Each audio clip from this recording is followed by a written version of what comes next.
just subscribe below, and if you enjoy this, find it helpful, please leave a comment and give it a thumbs up.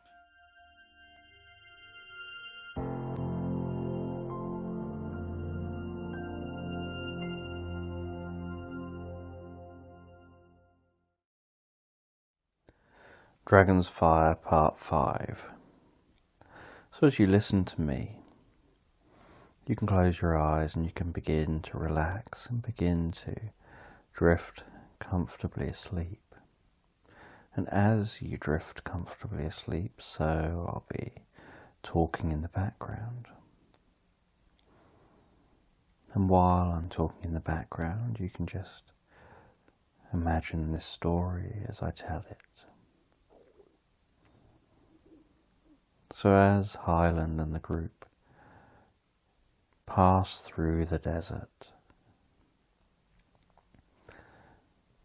following defeating the blue dragon,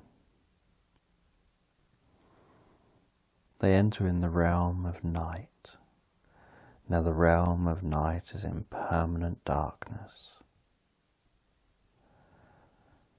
Light never shines here. Sometimes it takes on a very slight twilight kind of lighting when the sun's attempting to be at its peak height in the sky, but almost no light at all reaches the ground. It's almost in permanent darkness. And it never used to be this way. It used to be a lush land of meadows, villages, but now there's just permanent night due to the giant black cloud that hangs overhead.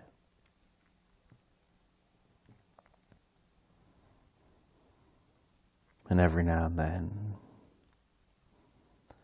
the black cloud will rain down black ash all over everyone.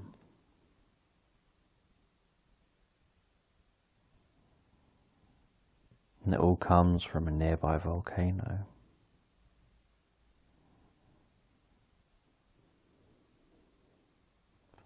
And Hyland and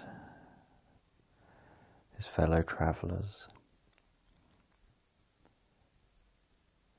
are looking for the purple dragon. And to defeat the purple dragon, they need to develop their magic skills. And Hyland needs to develop his magic skills and improve them. And he's already had a chance to use them with other dragons. He's had a chance to use them in other situations on his journey. But he needs to develop his magic skills even further to be able to defeat the purple dragon.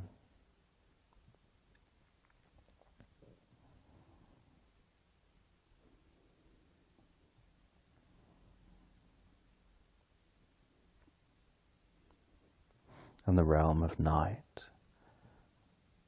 is one of the most dangerous parts of the land. There are vampires roaming around the land.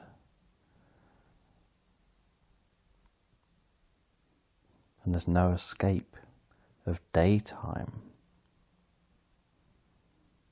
because it's permanently dark.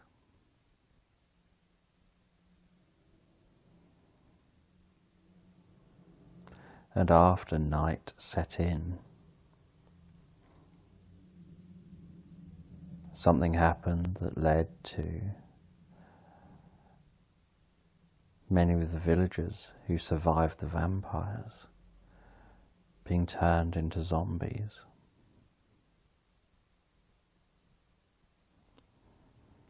So they have to tackle the zombies and the vampires and somehow make it safely to the purple dragon to take on the dragon.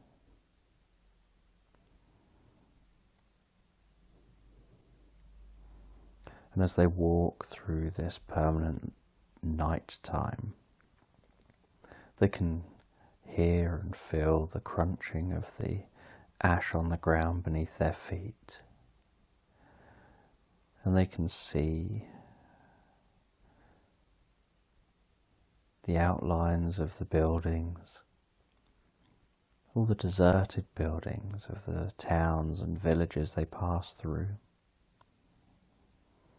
and notice belongings just strewn everywhere on the ground, all deserted, all signs that life was once here but is no more.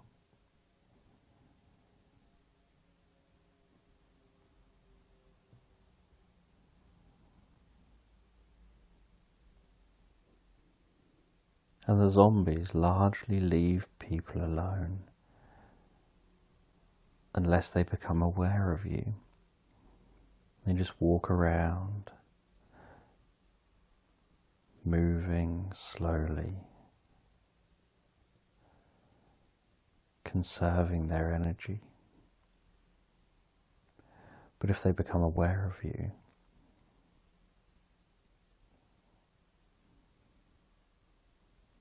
they attack like ants in a forest. They'll signal to each other with grunts and whistles and sounds.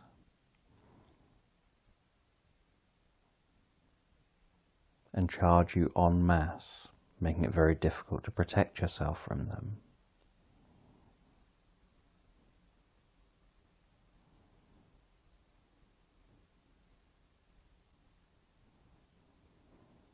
And the vampires hunt any life.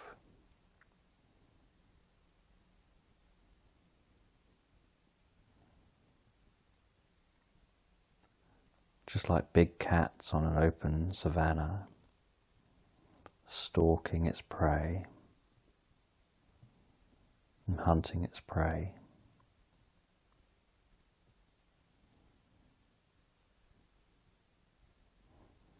And they've been known to hunt in packs too.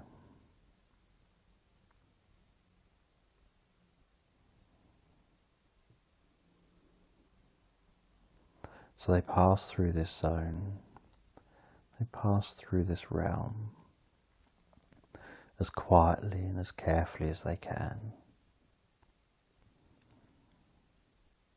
And Hyland practices his magic, carefully thinking of different spells, testing different spells. And he casts a spell to encase the four of them, that makes it so that light seems to travel around them so that they're invisible, to help them to be able to get through densely populated areas of zombies unnoticed. As long as they don't touch the zombies and they don't make a noise, they don't draw attention to themselves.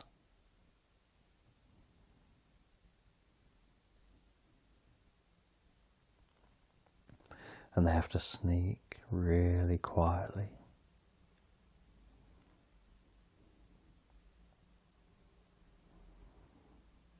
And the vampires also can't see them when they're like this, but they have to stop and rest at some point.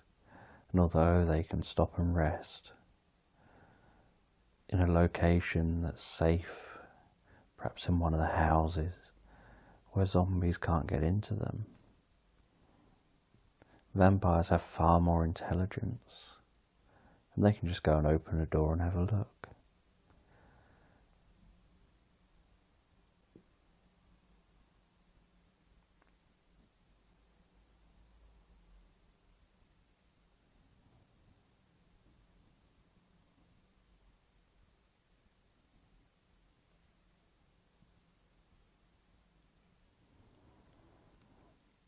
And so they reach a point where they need to rest for a while. And they can't light a campfire because that'll draw attention. So they rest in a building where they can be a bit warmer in the building. They don't have anything to eat, and so they're getting quite hungry. They can't cook anything.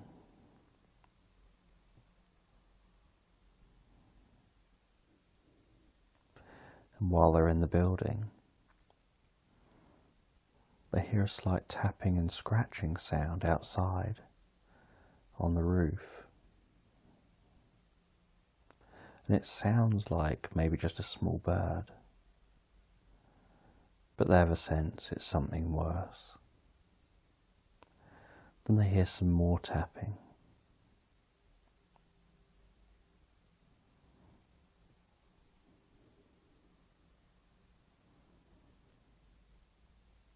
And then the tapping becomes almost like the sound of rain.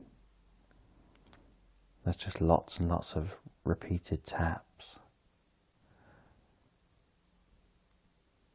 And so Kroger decides to go out and have a look.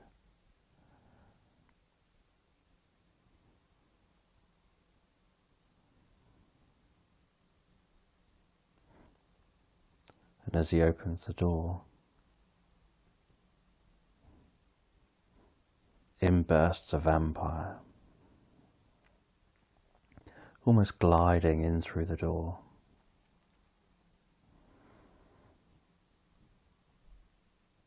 And Hyland projects a force field out in front of them all, towards the door, to keep the vampire at bay. And the vampire just walks towards the force field and is pushing himself against the force field. And there's a crackling sound as the vampire's just leaning on the force field. And more vampires start appearing at the door and start pushing against the force field. And Hyland has the force field wrap around the door like a U shape, blocking the doorway, protecting Piper, Fessler and Kroger and himself.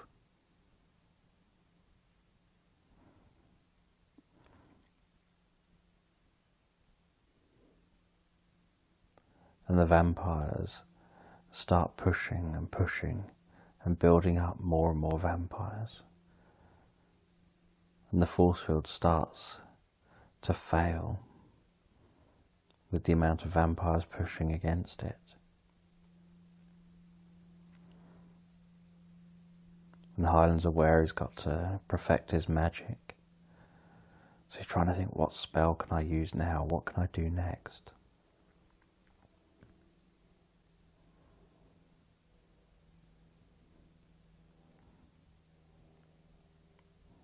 And then vampires start entering in through the window.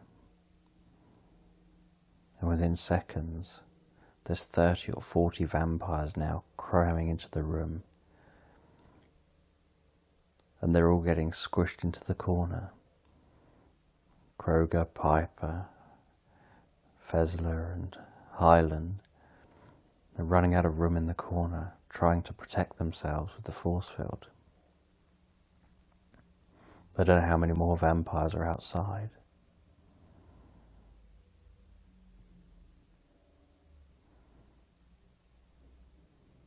Hyland then has an idea. He lets the force field start to collapse closer and closer to themselves.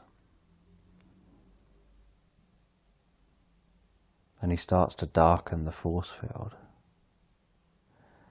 And just as it's about to reach them, and most of the vampires he thinks have probably come inside, he fires a ball out into the centre of the room, which explodes with a bright, brilliantly bright light, as bright as the sun, with all the qualities of the sun.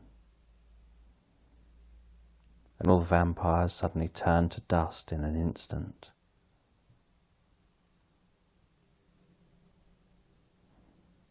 But this gets the attention of zombies, and zombies now start storming on the place.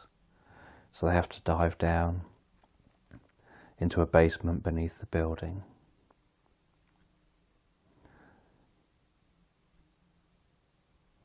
Hyland uses a spell to make the ground collapse behind them, sealing them in the basement.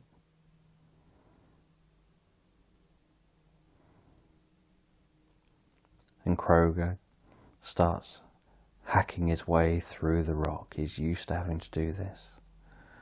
Hacking his way through the rock to get away from that area. Hacking a path through. And every now and then, the zombies manage to get up behind them. Just pushing through the rock, through the rubble. And occasionally a zombie will appear out of the rubble. And Fezler keeps them at bay with his arrows, firing, shooting 1, 2, 3, 4, 5, 6, 7, 8, 9, just shooting the zombies as they appear.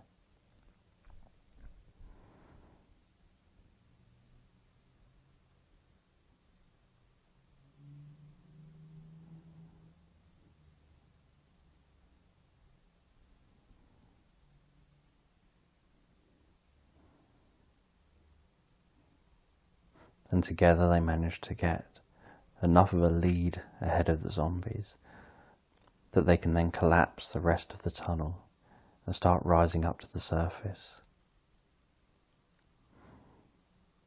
As they collapse the rest of the tunnel, rise up to the surface carefully and quietly, breaking through the surface. They don't want to draw further attention to themselves. And Hyland makes sure everyone gets out safely before using a magic spell to turn the collapsed rubble into concrete.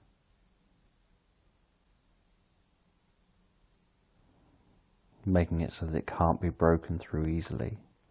It can't just be moved like loose rubble.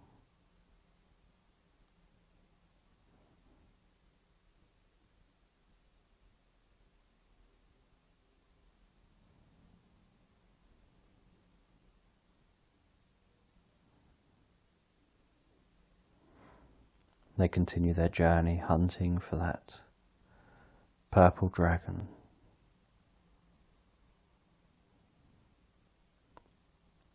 They see glistening on the ground with each in and out breath. This purple dragon just resting there in the distance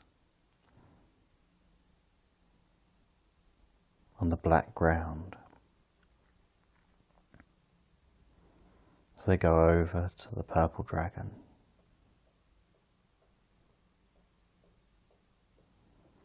and as the purple dragon becomes aware of them, it rises its head up, and as it does so, its body glows purple,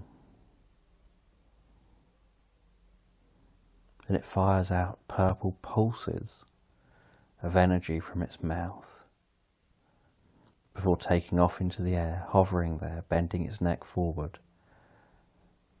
and bursting out purple pulses in the direction of the four of them.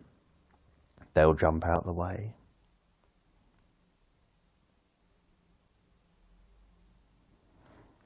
Hyland then uses magic to create an artificial dragon up in the sky opposite the purple dragon. This distracts the dragon momentarily, giving Fezler an opportunity to fire a few arrows at the dragon. He doesn't fire them to hit the dragon, he fires them to miss and go around the dragon, with rope that can tether the dragon in place and try and bring the dragon back down to the ground.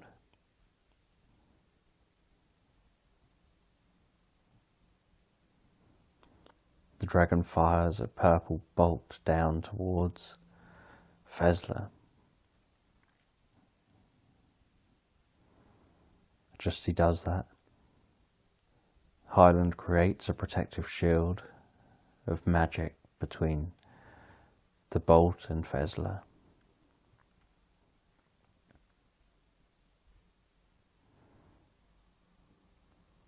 This gives an opportunity for Kroger to climb up one of the ropes and get on the back of the dragon. And he's whacking the back of the dragon, trying to get the dragon's attention, trying to make the dragon disorientated, trying to make the dragon so that it makes a mistake. And Piper climbs up the other rope and joins him, and climbs up onto the neck of the dragon and onto the head of the dragon.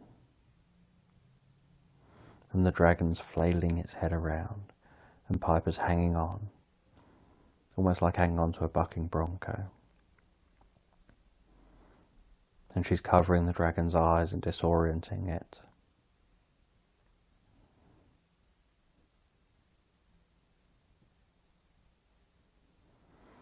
And Hyland uses a spell to try and bind the dragon with magic, creating magical chains that bind the dragon, that begin to weigh the dragon down and pull the dragon down. And the dragon continues firing out its purple pulses of energy, striking the black ground, all the commotions drawing zombies towards them, getting the attention of vampires.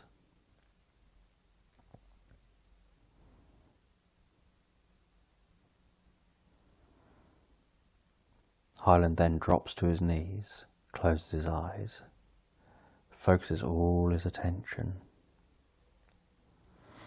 on all of the zombies and vampires, and he starts to emanate a green wave that spreads out from him, starts spreading out across the land, spreading across the zombies and across the vampires, getting into their minds, where he starts to take control of their minds, almost like being the leader of a hive of minds. And he starts to make it so the zombies start to ignore them and instead go for the dragon, and the vampires fly up and go for the dragon. And having hundreds and hundreds of zombies jumping all over the dragon, climbing all over the dragon, dozens and dozens of vampires piling onto the dragon, attacking the dragon, forces the dragon down to the ground, where Hyland manages to stab it in the throat, killing it and making it fall to the ground dead.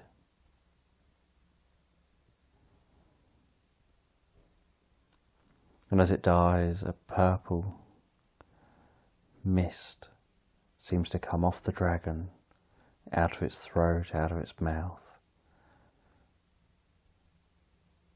like purple smoke spreading, and it seems to infuse with Hyland, almost latching on and going through Hyland's magic and Hyland's green waves that he sent out, and infusing and passing into Hyland. And he can feel the dragon's soul passing into him. He can feel the dragon's magic filling him and becoming one with him, giving him additional magic abilities.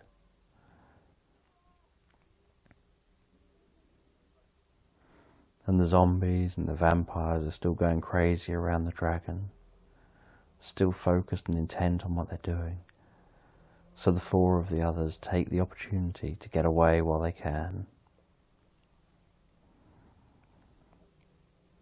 And they leave the dragon, they head towards the volcano, towards finding the Book of Enlightenment, so that they can bring down the black dragon and end this reign of darkness that had begun across the land with these dragons.